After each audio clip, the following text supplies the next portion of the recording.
You are listening to TBR Radio Presents, the DIXIE Heritage Show, with your host, the Director of DIXIE Heritage, Dr. Ed DeVries. Zorro, the fox so cunning and free. Zorro, who makes the sign of the Z.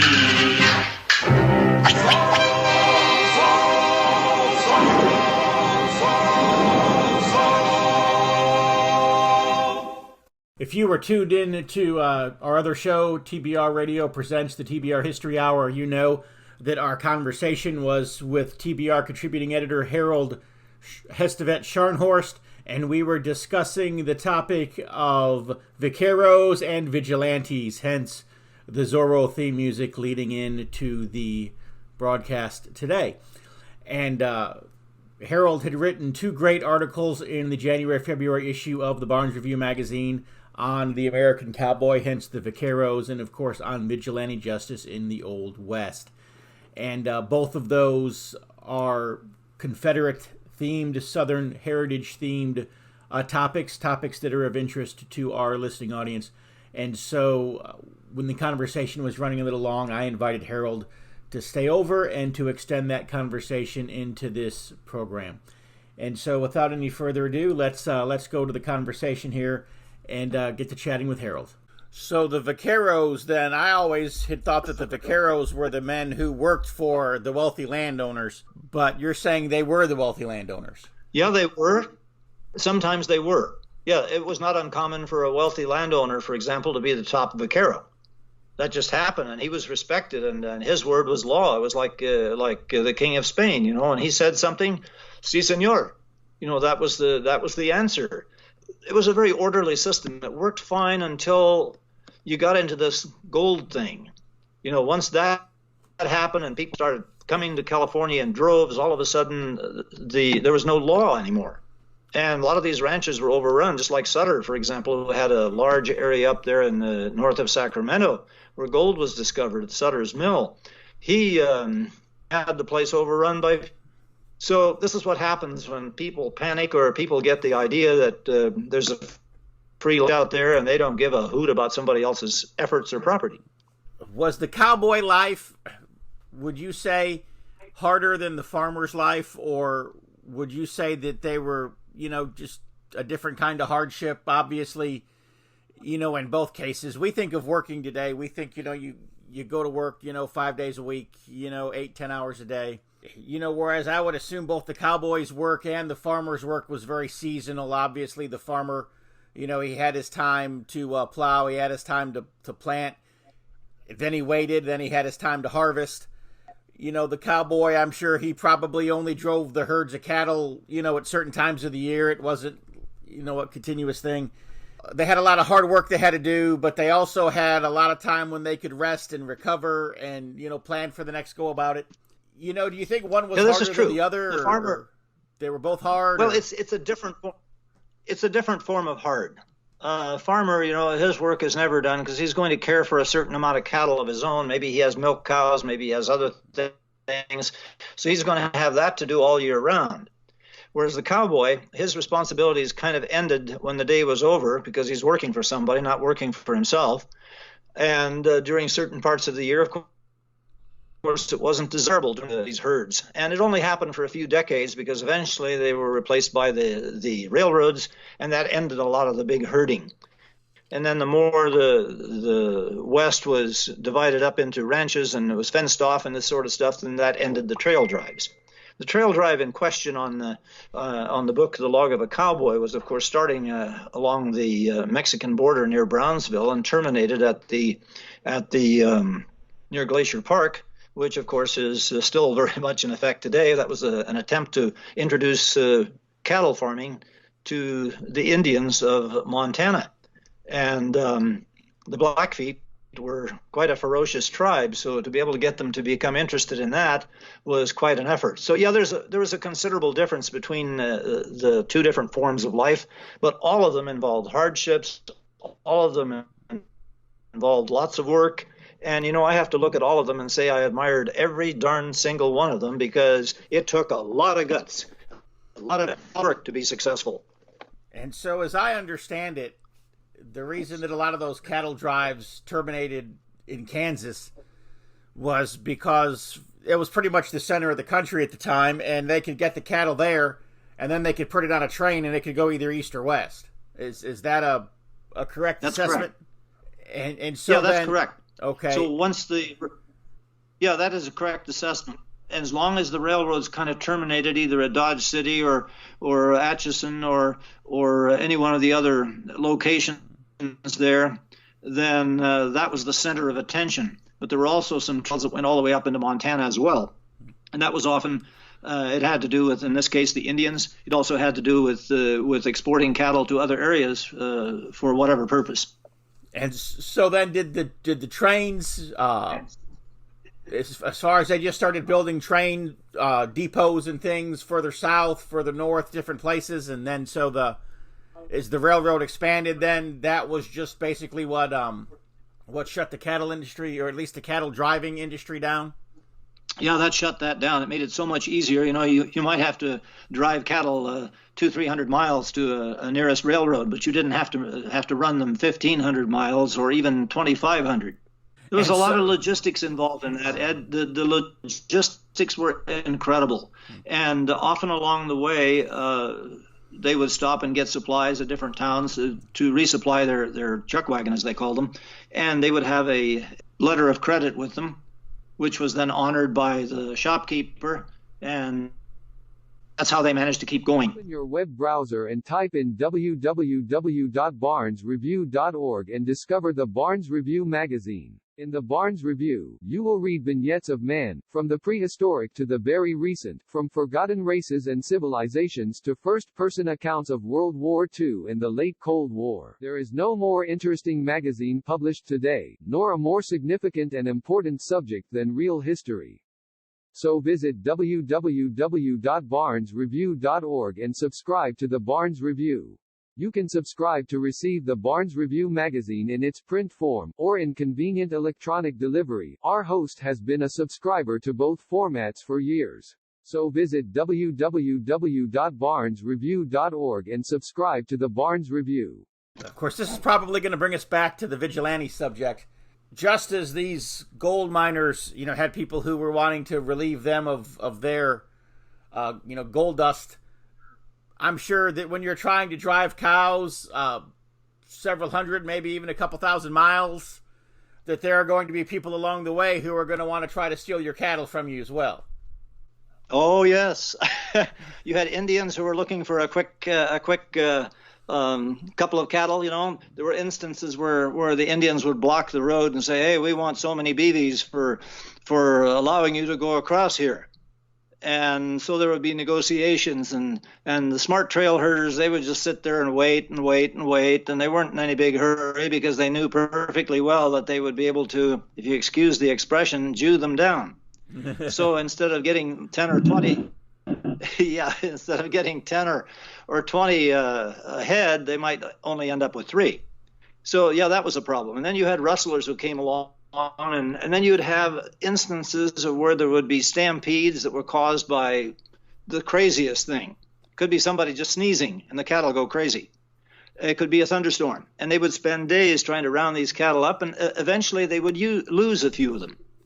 And they, of course, became wild cows, and they would end up in what we called the breaks or the arroyos or the canyons. And after the unpleasantness was over, the Civil War, a lot of people came west and discovered all these cattle roaming free, and so they would build their own herds out of leftover cattle.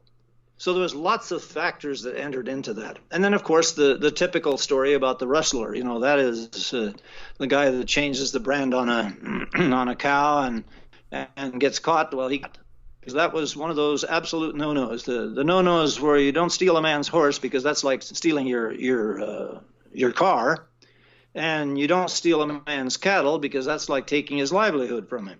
So there were some very definite penalties to that kind of behavior. Do you think if you had the opportunity, as fascinated as you are with the West, and as fascinated as you are with cowboys and with settlers and so forth.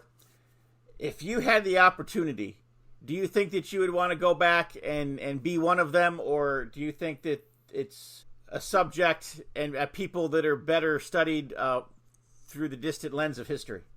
Well, I've had different times in my life where I have thought about things like that, and I've done other things instead. But if I had had the opportunity, would I have done well in that? Absolutely. It's like my dad and his activities during the Second World War. If I had been a man at that time, would I have participated? Most definitely. And so that is a logical yes. Mm-hmm. But that wasn't always possible for me. So I've had opportunities. There are things that were just as interesting. But had I had that opportunity, yes, I very definitely would have. And I'm getting a little off topic here, but you had mentioned that a lot of the cowboys were Mexicans. I'm guessing that crossing the border, I say crossing the border was easier than, I don't know, it's not very hard to cross the border into this country now. The only difference is that now we pay somebody a 6-figure salary to wave at you while you cross the border rather than not having anybody working at the border at all. But you mentioned, you mentioned a lot of these cowboys were Mexicans. Do you think... Yes, they were very good. Yeah, and so obviously, these were people who had crossed the border looking for work. But I'm guessing that immigration wasn't the problem then that it is today, or was it? Well, it was a different setup. You have to remember that there was Texas, and then everything going west from there basically was Spanish. Crossing was really not the issue that it is today. We didn't have the Boundary Commission set up to actually chart out the border and to stake it out and all that sort of thing. And that's another story I'm going to write about sometime, which I'm in the process of doing. It's another very interesting aspect of American history that nobody knows anything about. But so coming into the country is kind of a transitory thing, because where was the country border at the time? And Texas went through the process of being the Republic of Texas, and then it became the state of Texas and was admitted to the Union. So you had a lot of little different things like that. And then a lot of people that did work on many of the ranches were Mexicans because they were familiar with cows and cattle. They were called vaqueros also. And the word cowboy came into being a little bit later on when more Anglos got involved in it, because they liked the adventure as well as the Mexican. And they all got along pretty good because they all had a common purpose. Again, I had another question. Well, there's one other thing that I should mention. Yeah, let me finish the thought for a second. Go ahead. There's another thing that's very important too, and that was a thing that's very important, and that is the fact that on the trail drives, these were all male events, no women. Matter of fact, women were totally forbidden. The only exception to that was if a woman happened to inherit and own a ranch, she was tolerated because she was the boss. And so when the cowboys would stop at some of these towns along the way, and they were allowed to go into town in small groups simply because someone had to stay with the cattle, they would then meet up with women and do the normal things that you would expect people would do in social situations. But the trail drives were all men. And so when you refer to social situations, I'm guessing that's a very polite way of saying they went to the whorehouse. Well, it could have involved that. Some of these were young guys, and they had their first experiences in social activities, and some of them would be induced to do so by their friends and that sort of thing. And in other cases, it was simply a matter of going there and just going to a dance, for example. That was very common. It was very common to do that. That was probably the biggest social event of the time. And a dance would be organized either by women or by families, and they would invite the cowboys and others. And so that's kind of what took place. But there was some. Extra, read all about it. If you're like me, and I'll bet you are because you're listening, you like to be on the cutting edge of honest news and accurate information. You like to hear about the latest financial trends and to know what's happening around the world and right here in the United States. The things that can directly impact you, your life, and the life of your family. And if you're like me, you do not rely on the mainstream media to obtain this information because, frankly, you know that you just can't trust them. Fortunately, there is an alternative news outlet with a long-established track record for honesty and integrity, and that is the American Free Press. AFP is the preeminent alternative independent news source for honest, hardworking, truth-loving Americans. AFP is the antithesis of the controlled, lamestream media. AFP is employee-owned and has been so since its founding. Because of that, AFP never has and never will allow advertisers or special interests or big money to dictate what appears in the pages of the American Free Press newspaper. 26 times a year, the American Free Press newspaper can be delivered to your door, packed with the kind of uncensored news that I know you're going to appreciate. AFP covers the stories and tells the truth that the lamestream media is frankly scared to touch. And AFP offers real, on-the-scene reporting and commentary, the likes of which you will never see in the Washington Post, the New York Times, ABC, NBC, CBS, CNN, or just about any other lamestream news source that you can think of. That's right, there's only one national populist news weekly staffed by an unsurpassed team of veteran investigative journalists who will dare to rip the veil off of many of the major news stories that are being censored and suppressed by the big money controlled media monopoly. And that's the American Free Press. AFP publishes exciting, in-depth, uncensored news and information that's grassroots and patriotic, information that Americans need to know in order to combat the growing police state. AFP stands firmly against the New World Order and against those who are working to establish a global plantation under the rule of a powerful few. In short, AFP is your voice. If you have any doubt why they want to silence AFP, you must be relying on the lamestream media for your news, and folks, that's a big mistake. If you're ever dissatisfied with your subscription to the American Free Press, their guarantee is that you just drop them an email and they will gladly refund the unused portion of your subscription. So what are you waiting for? Visit www.americanfreepress.net. Once again, www.americanfreepress.net. And find out about the American Free Press. Do it today. Extra, extra, read all about. So I want to go back to a comment that you made early on, and that is you said that you got off of a ship in Louisiana. I'm assuming in New Orleans. Yep. And New Orleans. Of course, you crossed the swamp there. That part of Louisiana, which is now the I-10 corridor. Not a lot of interesting stuff to see there. And then you crossed 800 miles of Texas. And then you got to New Mexico, and things became interesting to you. So you're saying that and I'll preface this so that you won't feel guilty admitting to it. I wasted 13 years of my life in Texas. So, you're basically saying you crossed 800 miles of Texas, nothing to see there. Big waste of time. That is what it sounded like. That's what it sounded like I said. But, in reality, I wrote a story here some time back it's called Rebel Private Front and Rear. And it had to do with a young man who wrote a book, and he became a big lumberman in East Texas. And he was quite a shaker and mover during the war between the states. I wrote that, was published here a little more than a year or so back by the Barnes Review. And so my interest in Texas today is quite different than it was as a 7-year-old boy. Because a 7-year-old boy looks at everything and goes, oh, this is flat out here, There's nothing out here. Whereas today as an adult, I look at details and I see lots of things I didn't see then. When I got to New Mexico, the flat land changed into this horrific landscape that was so different from most of Texas, except for the Big Bend country and that western arm of Texas, which is fairly mountainous. It's not that there wasn't anything in Texas. It's just that as a 7-year-old boy, I couldn't see what I can see as let's say a 70-year-old boy. I'm reminded of an old joke. An Englishman was trying to talk to a Texan, and the Texan was trying to impress the Englishman with how big Texas was.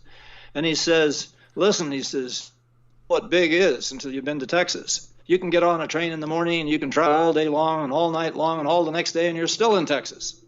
And he was trying to impress the Englishman with how big Texas is. And the Englishman misunderstood him completely and said, oh, my goodness, and I thought our trains were slow. Well, I remember, back around, maybe around 1999, maybe 2000, somewhere in that period. I remember my dad and I were driving. Tell you what happened. My grandfather had given me a truck, and so I flew from Texas to Florida to pick up the truck. The truck, it was an older truck. It had been one of the farm trucks, but it had a new engine and a new transmission that had been put in it. And so this thing's supposed to be good to go, and apparently the transmission wasn't built as well as it should have been. Long story short, somewhere in Mississippi, the thing just falls apart. And so my dad drives from Florida to Mississippi with a flatbed trailer. We put this pickup truck on it to Texas. And so anyways, we get to Texas, and we've just crossed in from Louisiana. The sign says El Paso we're on I-10, that El Paso was, 800 and however many miles away. And my dad just looks at me, and this is the first time he's ever been to Texas, first time he's ever, driven across Texas. And he just looks at me, he goes, 800 whatever miles. He goes, they just need to break this thing up into about 4 different states. Yeah, isn't that funny? That is hilarious. Well, Texas has a fascinating history. And I love like the stuff, like the 10 years, that Texas was a republic. The Texas War for Independence, the Alamo. I'm very fascinated with Texas history. I guess it's modern day Texas that I have very little use for. Yeah, that's a whole different kettle of fish. Probably beyond the scope of this interview. Yeah. But you're right. Personally, I would rather have seen Texas stay as the Republic of Texas. Yeah. Okay, that's just my gut feeling. I would much rather have seen that happen. I don't know. Sometimes I've said that with the kind of Republicans they have in Texas, the state doesn't need Democrats. But like you said, that's probably another conversation for another show. But it's interesting. Yep. But you don't have to deal with any of that because you settled in Montana. So what are things like in Montana now? Well, it's funny. We have a few Texans up here too. I can drive down the road and I see Texas flags up underneath the American.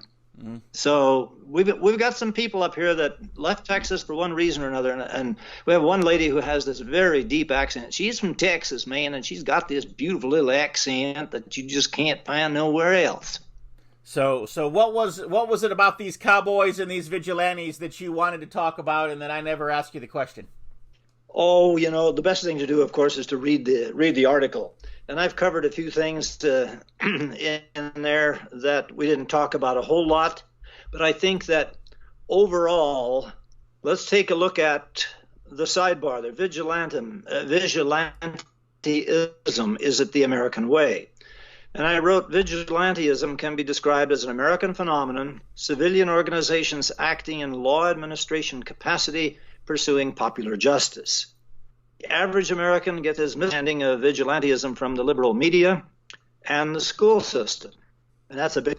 Benjamin Stolberg, for example, who wrote in The Nation, gave some spirited examples. For instance, Thad Stevens and his fellow Northern radicals did not know that the war was over and that the best elements of the South would not be run by a lot of carpetbaggers, scalawags, and too suddenly emancipated Negroes.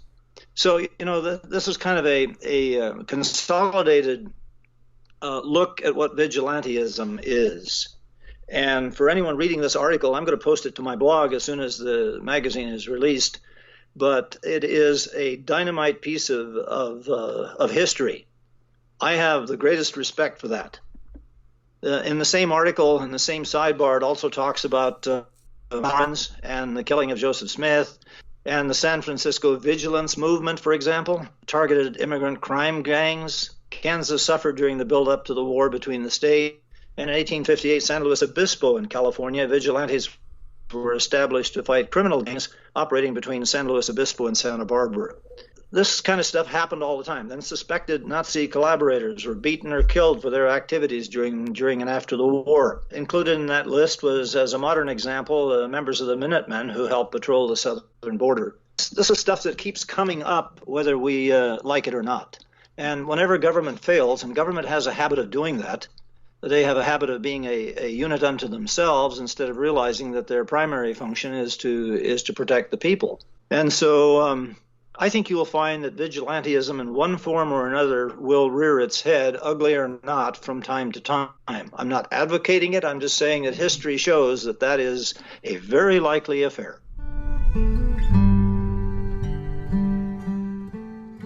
Hello, I'm Tom Strain, Lieutenant Commander-in-Chief of the Sons of Confederate Veterans. The Confederate flag, Confederate symbols, and the reputation of our Confederate ancestors has come under attack. The Sons of Confederate Veterans is actively fending off our detractors, but there is only so much that we can do. We need your help. Contact your local, state, and national elected politicians and tell them that you will not tolerate these attacks on our heritage. You can also visit scv.org, download an application to join us in our fight to preserve our Southern heritage. Visit scv.org today. If you don't have a Confederate ancestor and you are tired of American history disappearing, you can assist us by becoming a friend of the SCV. Please visit scvheritagedefense.org and make a donation to the Heritage Defense Fund. We hope that you will join us in the fight to defend the Confederate soldiers' good name.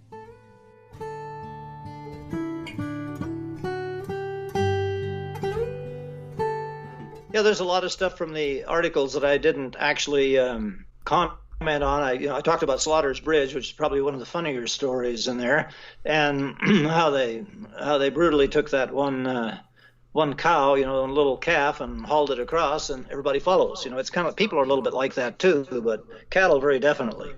And I wish we could just spend the entire day talking about these things, but unfortunately we are coming close to the end of the show here, running out of time. We've already extended from the first show into the second, and unfortunately we do not have a third show to extend into. But I know that we can get together again at some point, and we can do it again. Well, I really appreciate your doing this. I think this is a great thing for the magazine. I think it's good for you as well, and I appreciate it also. It's nice to be able to do this sort of stuff. So I definitely enjoy doing it. Well, we can sure do this again, so it's just a matter of, when the spirit moves, as they say. Right. Welcome to the Christendom curriculum. Every parent who decides to homeschool wants to secure a great education for their child, while also saving time and money. But these days, many parents have another concern. They also want a homeschool curriculum without all the multiculturalist, politically correct diversity doctrine that's really little more than a thin disguise for an anti-Christian, anti-American, and anti-Western civilization bias. Now there is such a curriculum. The Christendom curriculum gives your children a complete education in Bible, history, literature, and more, focusing on the classic academic skills of reading, writing, and arithmetic. But we also tell the story of Christendom, the story of the Christian nations, especially as Christ's kingdom has been historically manifest in the nations of Europe and America, and we do so without apology. The Christendom curriculum is the only Christian nationalist homeschool program you'll find. We support the right of the European and American peoples to their historic Christian cultures against the globalist leftists who want to destroy those cultures.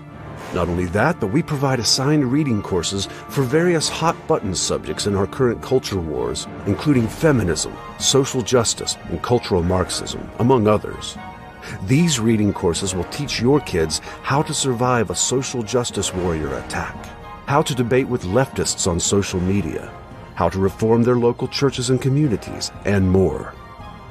We're living in a time of tremendous historical and social change. Christians have the opportunity now to begin building the culture and civilization of the next 1,000 years and beyond. It's an exciting time to be alive. So if you want to help raise the next generation of culture warriors, if you want your children to grow up with a love for Christ's kingdom and for their own nation, while at the same time learning how to defend America and rebuild the West, the easy-to-use Christendom curriculum is for you. And thanks for listening.